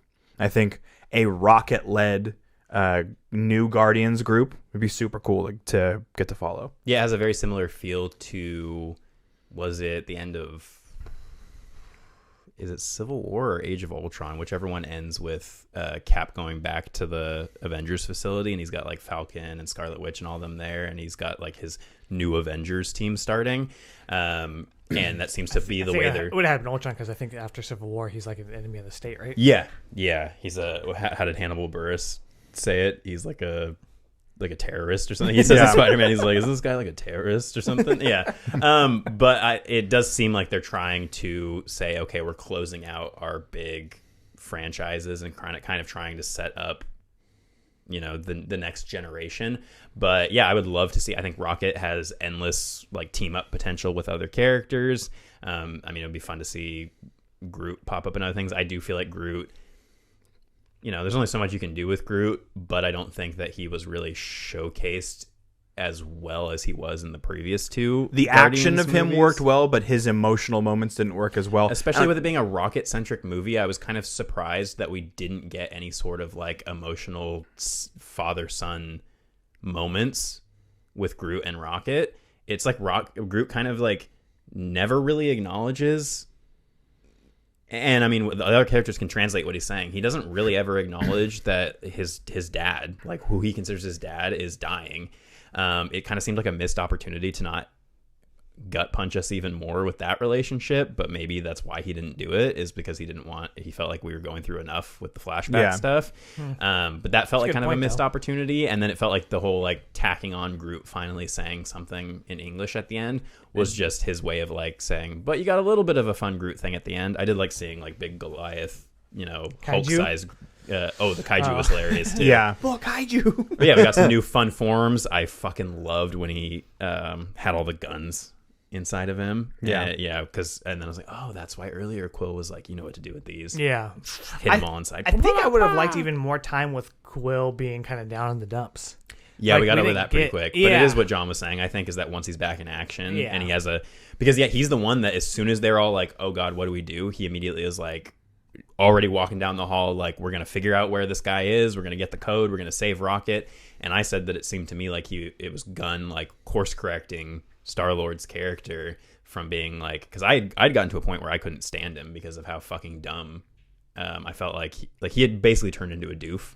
Especially when he's teamed up with Thor, it's always just like It's like this macho. It's like almost like a like Surfer Bro fucking like Point Break or some shit. Like it's where like it's watching like Bill and Ted, yeah. Yeah. And so in this, he actually does, and whether Character instead of a caricature. yeah, he steps back into the leader role, and he's the man with the plan throughout pretty much the whole movie, while also carrying all of this emotional burden from potentially losing Rocket. And he even says at the end, he's like, listing the people that he's lost in his life, and he's the one who's like, I'm not fucking giving up on Rocket. And I thought that scene when he's like, when they think Rocket's dead, and he's like giving him the CPR and stuff, and he's just like free. I thought that overall everybody was stellar in this, but I thought Chris Pratt, like, it was the best performance that I've seen him give in a really long time. I also thought he looked really good in this movie compared to the previous couple ones. I know they made jokes in the previous ones about him putting on some weight, and I don't know if in this it was to make him look a little bit more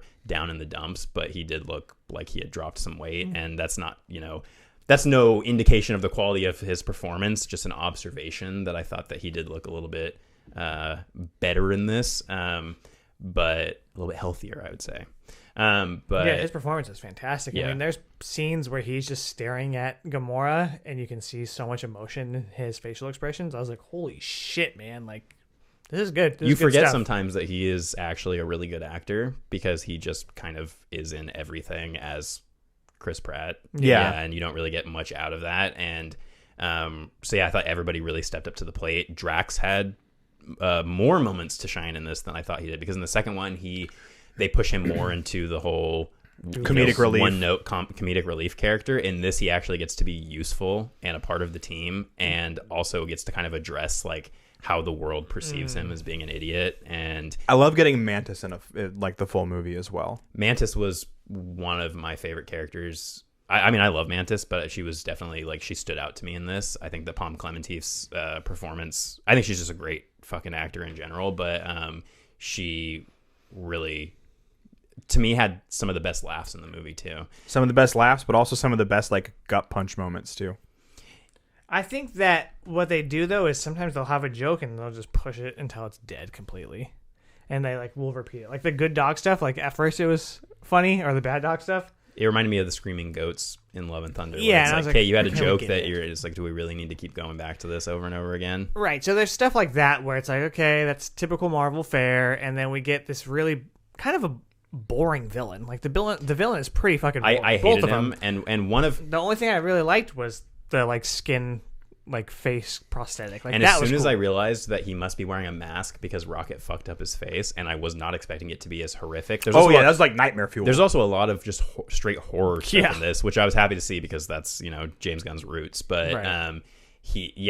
the weird fucking mole rat like robot thing that's it's all like dissected and shit, and the weird like Rick and Morty flesh asshole station they go to, and and they have to like squeeze through like these fleshy holes. It's all very weird and gross, and I like that. It feels very alien. But no, I totally agree that, and that's Gunn in all of his movies, is that like he has stuff that really, really I think is fucking hilarious, and then he has that kind of like juvenile humor that he wants to drag out until it's not funny anymore. Yeah, there's that, and then like we said, the villain. It's a pretty predictable movie. Not that it's a bad thing, but like it's not pushing any like new ground with what it's doing. So I think it still has a lot of the typical like Marvel staples and stuff that is getting tired, like we've talked about.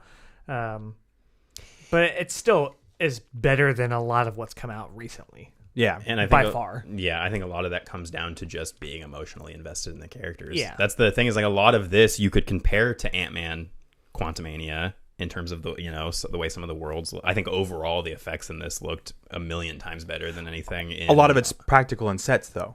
Yeah, but even like I think that Gunn, I think he gets a lot of I just think there's more put into his Guardians movies because Marvel knows that they're special. Mm-hmm. Like they really feel like their own separate thing that Marvel is like lucky to have been able to roll into the rest of their stuff.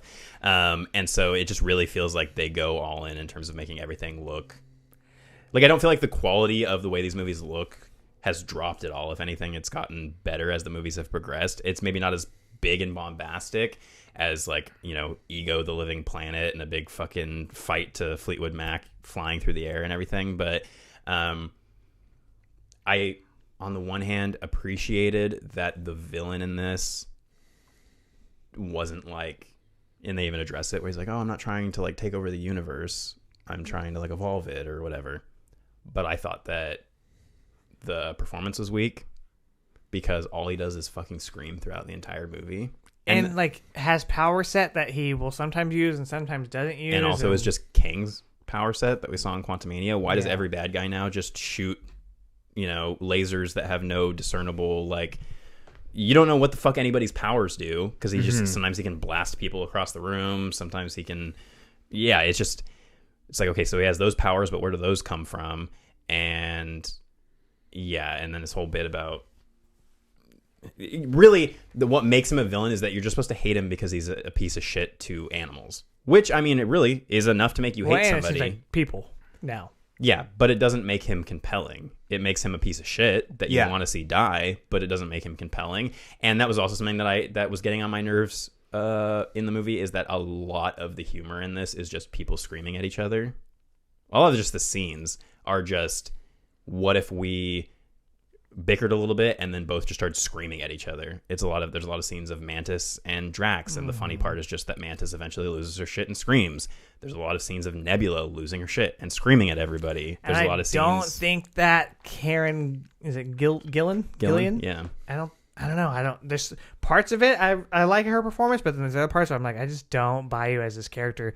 And I feel like her voice changes throughout the whole thing, where sometimes it's like really deep, And Well, other she's times Scottish it's in not. real life, so I could understand Right. that she's maybe I mean, at this point, I wouldn't think she would have too much trouble with the accent, but I like her character arc, but she's another character that I didn't feel like really had much to do outside of she had the really useful all-purpose robot arm that she could like hack into shit with and shoot people like Cyborg. And that was cool. But yeah, I didn't feel like her character, because I was expecting, they hint a little bit that maybe because she had a similar character arc to Gamora, that maybe her and Star-Lord might have a thing in this movie. And I was like, Glad they didn't. Yeah, I'm glad they steered away from yeah, that. no, I was glad that it didn't happen, but that at least seemed like it was hinting at either maybe a future storyline with those characters that could happen if somebody decides they want to pick it up, or just showing that like she's come so far as a character that they can actually, he's sort of looking at her in that way now, when before he just used to completely despise her. But yeah, overall, I think she's just kind of there to just scream and be angry. Which they address, and then they get into it, and she changes, and we don't get a ton of romance between Mantis and Drax, but that still I feel like has kind of been hinted at, and that's all like boiling under the surface. What I did like what they do with Drax, and I don't think we touched on it yet, is talking about him being a father, and that's something that is very in the forefront of the first Guardians. I mean, his whole plot for revenge against Ronan is because he killed his wife and daughter, and I think that we forget that about his character throughout the rest of his time in the MCU. Well, and that's why he tries to just like fucking rush Thanos in Infinity War, is because he's like, you know, he's responsible for my family dying, and so he tries to like rush him and gets them in trouble. So like, we get it hinted, but yeah, I like that it comes full circle for him too, and it's like, yeah you're a father. That was great. I also like that they not so subtly hint at kind of the, like, as him being like a comedic character. They have that really beautiful moment in Guardians Volume 2 where him and Mantis are sitting staring out at like the sunset on Ego's planet, and she touches him to feel what he's feeling and is so overcome with her emotions that she's like broken down into tears, and he's just calm. And they go to a certain length at this where he can no longer keep up that facade because of all of the things that are happening and how invested he is with the Guardians as a family, where he's pushed to tears during the film. And I think it's like I said, it goes to show a lot about the growth and arc of that character, even though it's a character that's often played for jokes.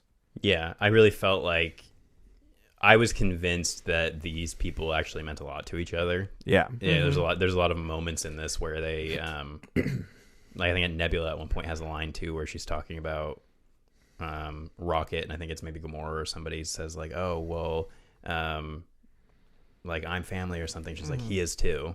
And yeah, it just connected with me emotionally, and that's really all I need from these movies that I don't really get from them anymore. And for a lot of them, is just like there's just no emotional investment in anything for me. And it's hard.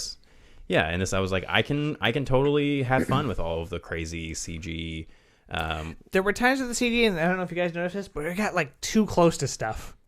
Where like they were flying in the spaceship, and it would be like really close to it, so you couldn't really see what was going on, and then it would come out. And there was other stuff where it would just get really close. And I was like, don't do that.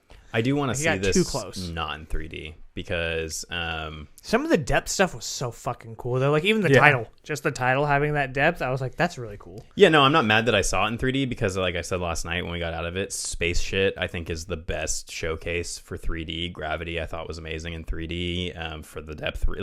For me, it's just like if you can make a space feel like you're actually in it, which if it's a spaceship, that's a dope feeling to feel like you're actually standing in the cockpit of the spaceship of the Bowie with the Guardians, and getting all that depth is really cool. But two things is, I want to see how the effects play, because I did notice that there was some of it where it felt like it was a little bit too close. I want to see how that plays not in 3D, and also the color. So anytime you're watching something in 3D, there's going to be that minor downgrade in color because of just like the way the 3D works. And while it wasn't crazy noticeable after a certain point, I do want to see this not in 3D just because I'm sure that the colors really, really pop. Yeah.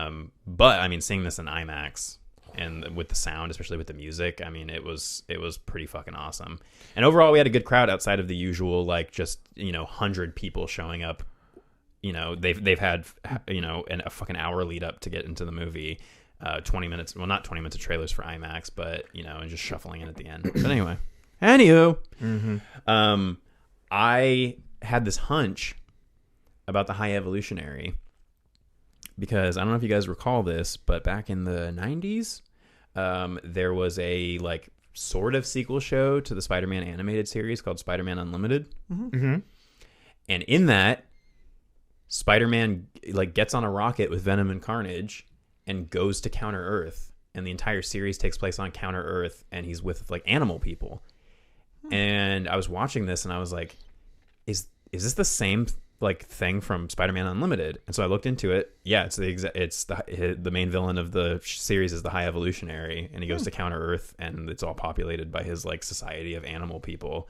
And people fucking hated it back then because they were like, "What the fuck is this? Like Spider-Man on a world of Zootopia people?" Yeah. But that was really fascinating for me to make that connection where I was like, oh, cool. Like that probably means nothing to anybody else in this theater, but it means a lot to me, even though I didn't think the villain was very interesting or compelling. But yeah, I like that we got to see his fucked up face. Pretty gruesome.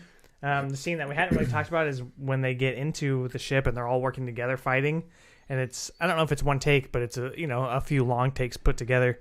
And it's just floating around the room, and they're all doing their Guardians thing. I think it's the first time they're all fighting together again, and it's pretty fucking tight. Yeah, it reminded me a lot of the church scene from Kingsman, along with other scenes that Aquaman, yeah, where the camera is just flying up to the ceiling and all over the place. But yeah, if this is the way that Gunn wants to do action going forward, like into his DC stuff, into Superman. I'm here for it because he finds a way to, one, just having the camera doing things that are not possible without computer effects and things like that, but to where it still feels like a real camera, and the way that it's flying through the action, it like takes time to basically give each character the little like action moment splash page. But it's not like it's doing the constant like slow down speed. I don't know. It's hard to explain without seeing it. Like just the way that it's done, I think is super cool, and it also just shows how far Gunn has come as a director. Like I think this is his, probably most technically impressive directed movie. Even if the structure of it, I don't think really, worked as well as something like the first Guardians. I think that like. Directing wise, this is his best in terms of getting the best performances out of his actors, and doing the cool stuff with the action, because that hallway scene was just fucking amazing. And then I know we've just said that we cried or got very emotional during the rocket stuff. The ending when Peter goes home. Yeah, I was like, oh shit, I'm about to set off again. Well, and that's something that I think I had heard people saying, why didn't Quill ever go back to Earth? Because he's still got family there, and it was something that everybody kind of just assumed that would never get addressed. So I liked that got brought up here, and that the whole theme of most of these characters, that they've all been running from, some traumatic thing in their past, whether it's Thanos being their dad or Rocket's trauma from his upbringing. He's been trying to avoid it and not talk about it and run away from it, and he finally has to confront it at the end, and it gets him to save all the other animals and and go back into all that. And yeah, so everybody gets kind of a nice closing chapter to their story. And I liked the little post credits with him eating the cereal and just gossiping with his grandpa. They in that scene, and then during the credits, they show a picture of Kevin Bacon, like in the credits, and then in that scene when he's reading the paper, it's like Kevin Bacon, it's like alien abduction, which is a reference to the Christmas special, but that doesn't get addressed in this movie. So if you hadn't seen that, you're like, what the fuck? Yeah, the only other time that they really mention is they do one or two Mantis's Quill's sister mentions, which is something you wouldn't know. A lot of people saying like you have to have watched the Christmas special. Not really. There's so much random shit going on in this that you don't necessarily have to have seen it, but people who are like really invested would probably be confused about the whole sister thing. But it's not like that ever really comes into play about them being siblings. But and they're like loose siblings, right? Half siblings, yeah. Because Ego, they're both they're but in God's eyes, they're siblings, yeah. But yeah, I thought that the rocket stuff was pretty brutal. I think the worst of it is like in the first like 15, 20 minutes of the movie when he's like the smallest, and he has like the procedure done on his brain, and he like first goes back into the cage and he's just like shaking and like whimpering, and the otter and all of them are like trying to talk to him, and he just says like hurts. I fucking lost it. I was like, I can't do this. It made me really nervous because I was like, I don't know if I can handle this. And while it continues to be fucked up, you know, from that, it's not like every scene that it would cut back to the animals, I was expecting somebody to come in and just start blowing their heads off, which eventually is what happens. But I also thought that, I don't know if it was Bradley Cooper doing the voice throughout the entire thing and they were just pitch changing it. I know by the end, I think, when Rocket tries to escape and then the High Evolutionary just kills all of his friends, when he's just screaming, like standing there screaming, and then finally, picks up the gun and starts going, I thought, just great performance for Bradley Cooper at playing a raccoon. We talked about it with something else recently, but it's like you feel so much pain and emotion from these things that just aren't real things. Like none of that exists. I was having a lot of Planet of the Apes. Is that what we were talking about? Maybe, yeah. Vibes. That's exactly what it is. Yeah, because we felt so strongly for Caesar and his crew, and it's like that's not even a real person or animal. Like that's nothing. That's just a computer image. And same with this. Like we felt so much emotion. And I think that goes down to performance, and it goes down to the writing. Yeah, to bring it back to, and also just the crazy amount of work by the VFX artists, who obviously, it is well known, do not get the credit they deserve from Marvel and from the company that they, from the company and from people. But yeah, I think the movie looks fantastic, and the way they were able to bring to life these animal characters and make them emotional and convincing, it was heartbreaking. Yeah, and really, I think that it's going to affect a lot of people pretty deeply. But what are your overall thoughts? Like, is there anything that you didn't like? Was there anything that wasn't working for you, or was it all 100% John? No, I think that in some ways this is the strongest film of the trilogy. In some ways this is the weakest. I feel very similarly to a film series that James Gunn has said he's taken a lot of inspiration from to create this, and that's Star Wars. I feel like Return of the Jedi is the same way. It's the strongest in some ways and the weakest in others. I feel like this takes the emotions that are really present in Volume 2 and turns all that shit up to 11. And I think focusing on Rocket is a masterstroke. I think that character needed more time, and I think that we got all the time we needed. I think that that's great. There are little subtle things that I feel like could have been done better. I think that they could have made Warlock less of a doof. I think that would have been beneficial. I know they played him for jokes most of the time, and he gets to have his moment at the end. But they could have polished that character a little more and given us more of an arc to get us to that place. Or just not including him. Yeah. I know that they kind of backed themselves into a corner by making it at the end of Volume 2 that they were going to involve him, and then had a billion more movies in between then. But I also know that James Gunn's plan was not to get fired and then rehired, so that also plays a factor into all of it. Let's briefly touch on how fucking insane that entire thing is. So he is now the head of DC Studios because he got fired by Disney. Yeah, like he leaked the tweets. You would, one might think, but yeah, just like, and if like he said, his journey, because those old tweets reflect like potentially those old days that he's not proud of, and if he feels this strongly about this like redemption arc, paralleling Rockets and everything, for this to be his final movie with Marvel before he goes off to do this next huge thing that is a direct result of what happened. Like, it's just insane that he was able to leave that he got fired from there, did a pretty darn good Suicide Squad movie. Definitely better. Yeah. If nothing else. Yeah, knocked that out of the park, and then was able to hop back, complete this, wrap up his whole trilogy, and then is now going to go do a fucking Superman movie, which, like I said, I think the Adam Warlock stuff in here, he probably didn't cut it because he wanted to use it for his reel to show, I can do Superman. Look at this. And I think it's unnecessary. The character is basically unnecessary. And at one point, this high priest High Evolutionary destroys his mom, is responsible for killing his mom, and as a result of that, he goes and attacks the Guardians. And so I was like, if you're mad and seeking revenge, why wouldn't you go to the person that blew up the planet? And so I was like, that's a little weird. Yeah. Like that could have been a good time and made more sense for him to switch than like him getting his life saved. Yeah. Like, oh, okay, well, this guy killed my mom, so at least let me fight. Like the enemy of my enemy is my friend situation. Take all the villain stuff out of this movie.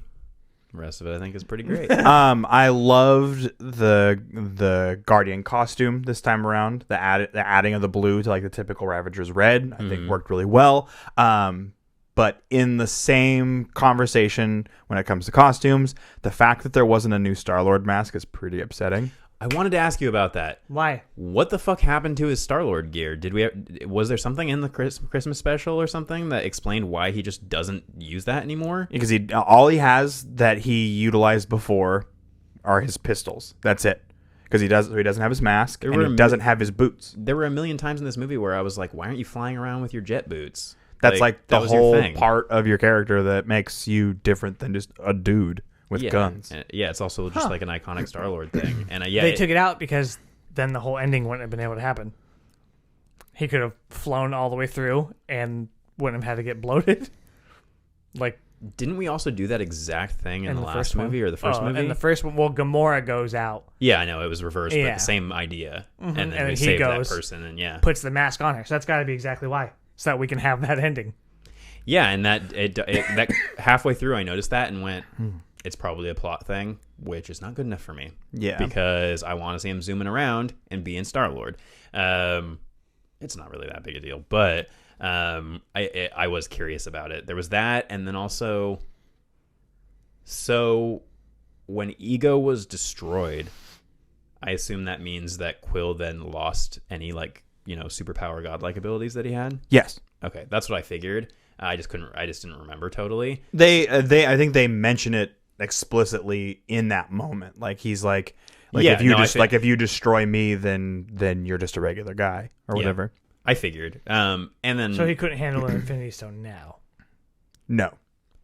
yeah, and then the most I thought, I was like, yeah, there's probably an explanation for why he doesn't use the Star-Lord stuff. Like either he feels like it's maybe a holdover from his thieving days, and he ditched all that stuff for this new Guardians life. But I'm like, yeah, that's just as useful, bro. Yeah. Just get new jet boots and a new mask. Anyway, I had a great time with it. This could potentially, and I'll see The Flash. I was gonna say this could potentially be the last superhero movie that I actively go out to see for a while, because I can't really think of anything that is even remotely piquing my interest superhero wise. But I'm sure we'll go see The Flash, just to see if it's a complete train wreck or if it's because I want to get nuts. So let's get nuts. Sounds good to me.